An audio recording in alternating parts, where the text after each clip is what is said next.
पावसामुळे कोल्हापुरात दाणादाण झालेली आहे। शहरामधील अनेक रस्ते, हॉटेल्स, धाबे पाण्याखाली गेले। पुणे बंगळुरू महामार्गाजवळ पाणी साचलंय। कोल्हापुरातील शाहूपुरी कुंभार गल्ली, बापट कॅम्प परिसरामध्ये मोठ्या प्रमाणात पाणी साचलेलं आहे।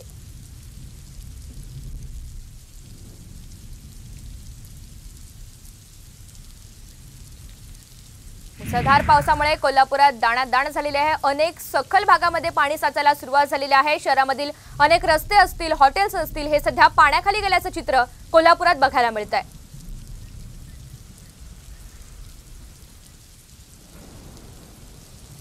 पुणे बंगळुरू महामार्गाजवळ सुद्धा मोठ्या प्रमाणात पाणी साचलंय। अनेक रस्ते आणि महामार्ग या ठिकाणी आता कोल्हापूर मार्गातनं बंद झालेले आहेत। कोल्हापुरातील शाहूपुरी कुंभार गल्ली, बापट कॅम्प या परिसरामध्ये पाणी साचलंय। दरम्यान कुठे कुठे पाणी साचलंय याची माहिती ग्राफिक्सच्या माध्यमातून समजून घेऊयात। शाहूपुरी कुंभार गल्ली परिसरातील रस्त्यांवर पाणी आलेलं आहे।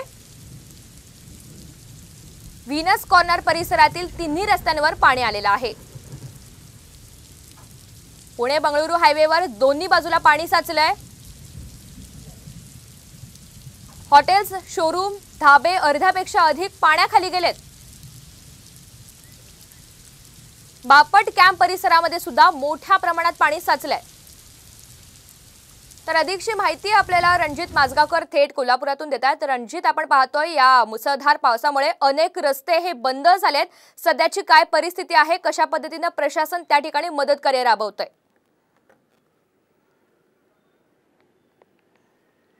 कोल्हापूर जिल्ह्यात मुसळधार पाऊस चालू आहे, मात्र कोल्हापूर शहरात थोडीशी उसंत घेतलेली आहे। मात्र तरीही पाणी मोठ्या प्रमाणामध्ये कोल्हापुरात घुसल्याचं आपल्याला पाहायला मिळतं। मी सध्या CPR रोड ते महावीर कॉलेज परिसरात आहे। या परिसरात जयंती नाल्यावर पाणी आल्याने, या पुलावर पाणी आल्यामुळं या मार्गावरची वाहतूक मध्यरात्रीपासून बंद करण्यात आलेली आहे। शहरात येण्यासाठी हा प्रमुख मार्ग, या मार्गाचा वापर केला जातो। या संपूर्ण परिसरामध्ये सध्या पाणी मोठ्या प्रमाणात येत असल्याचं आपल्याला दिसतंय। कोल्हापूर शहरात येणारे विविध जे मार्ग आहेत, उदाहरणार्थ कोल्हापूरचं मुख्य जो चौक आहे तो विनोद चौक, या चौकामध्ये तिन्ही मार्गावर पाणी आलेलं आहे।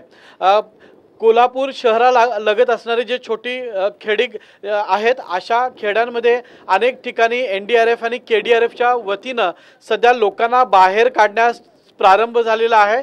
जे नदी परिसरामध्ये जी गावं आहेत, या गावात राहणाऱ्या लोकांना त्वरित गावं सोडण्याची, आपली घरं सोडण्याचं आव्हान पोलीस प्रशासनानं केलेलं आहे।